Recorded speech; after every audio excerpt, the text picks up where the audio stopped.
Thank you very much, Single Fathers Association of Trinidad and Tobago, Mr. Fields, for this award.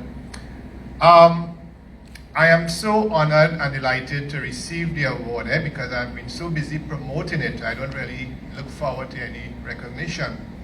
And I want to tell you all here today, and the groups involved, including the European Union and Emancipation Support Committee, that sometimes our men are our own worst enemies. And we have so many social problems, but I want us to focus also on the positive men. Men who are doing volunteer work, men who are involved in the prison ministry, men who are out there helping children with homework. I want to also acknowledge a lot of the men who have been helping our citizens during the recent flooding.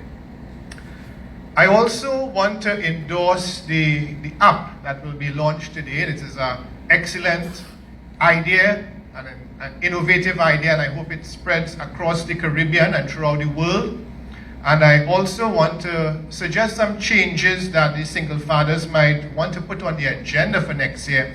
And we certainly want to ensure that there is something known as paternity leave. When a child is born, our men should have some time off from work to stay with their young son or daughter. I also want to suggest that when a child is born, that the father is there in the hospital. When my daughter was born 3 years ago, I haven't told anybody this, so you will have to make it public.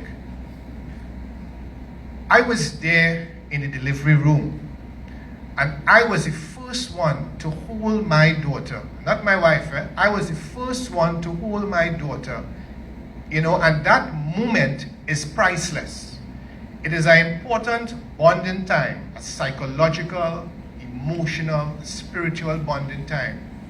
And I want to suggest too that even those men who are in prison and who might be able to get leave, of course under heavy security, to be at that hospital, to hold their child or their children, it is something amazing, and it is something so important for parenting.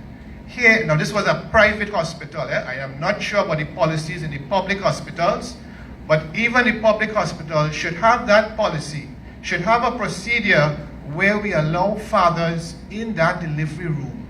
It says something. It says something about parenting, and it puts fatherhood on an important, vital step. And I think this is what we need. We have so many good fathers out there who sometimes miss out on those important moments in their sons and daughters' lives. And I want to stress that, because I know sometimes fathers take the time to do homework, they comb their daughters' hairs, they carry them to school. But I want to emphasize that important time of delivery, of birth, where fathers are supposed to be there at that hospital. They were there for conception, and they should be there for delivery. Right? So I want to thank you all again.